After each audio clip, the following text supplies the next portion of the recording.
Hello everyone, welcome to this week's episode. I'm really excited to show you the editing process for Checkmate Part 2.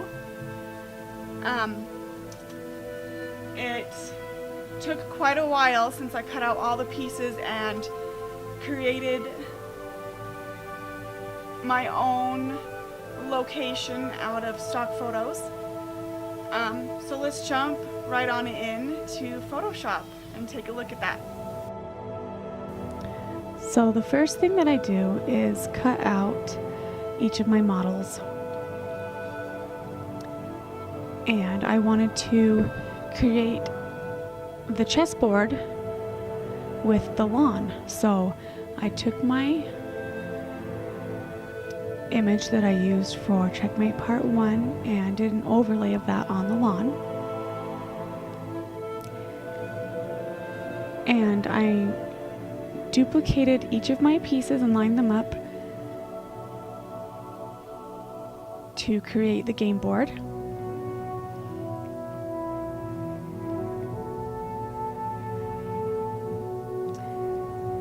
And I didn't cut them out very perfectly, which, it's the part that gives me the hardest time, so I had to clean those up a little bit better. And I wanted to create this really cute courtyard, so I'm adding the actual pawns from the chess game and matching up the sides to give it more of a neat character for this courtyard. With the white pieces, I wanted to make them look like dolls. Go check out part 1 of this video if you haven't seen that, where I do the makeup tutorial and I drew on my face to make the eyes look really big. And then for the black pieces, I wanted to darken and enhance the makeup on them. And when you're creating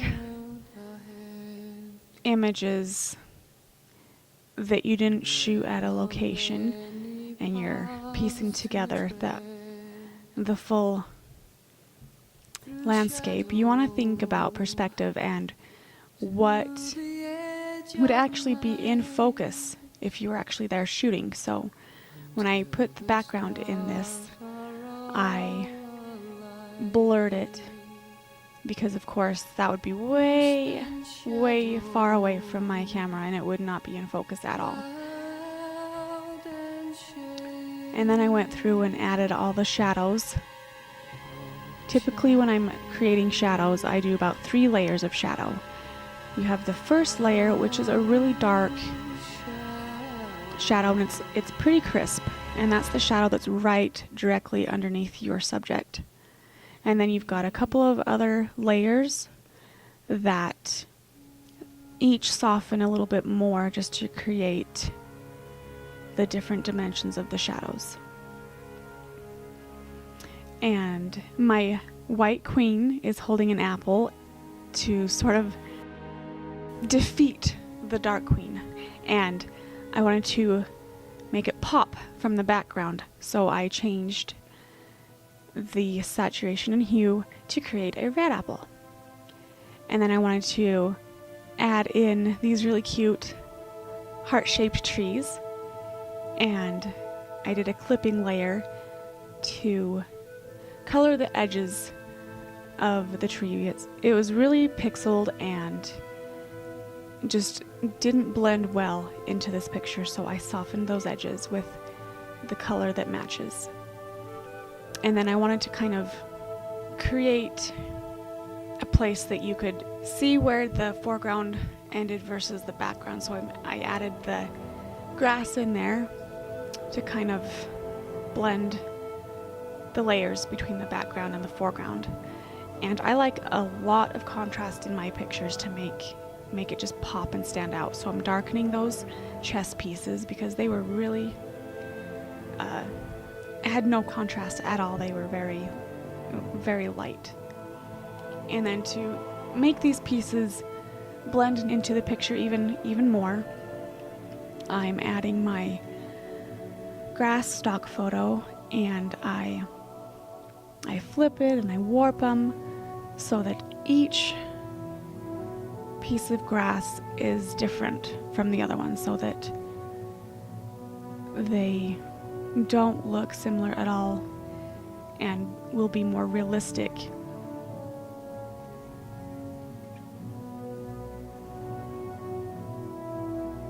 I just wanted to make the pieces look like they were actually there on the lawn by having the grass come up over the end of the dress there a little bit.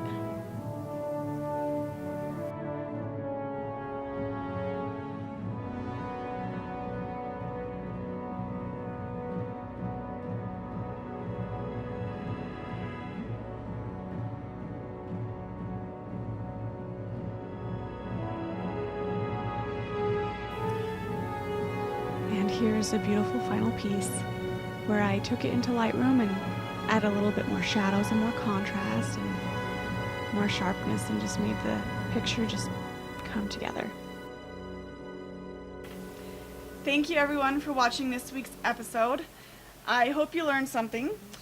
If you take anything away from this, it would be that, you don't have to have a location to go to. You can shoot your subject anywhere on a wall that makes it easy to cut out. If you have a lighter background, it's easier if you have the subject wearing darker clothes to cut them out easier. But that's not even necessary, but makes it easier for sure. Then you can create whatever you want to. So thanks again so much, and I look forward to seeing you guys next week, and take care.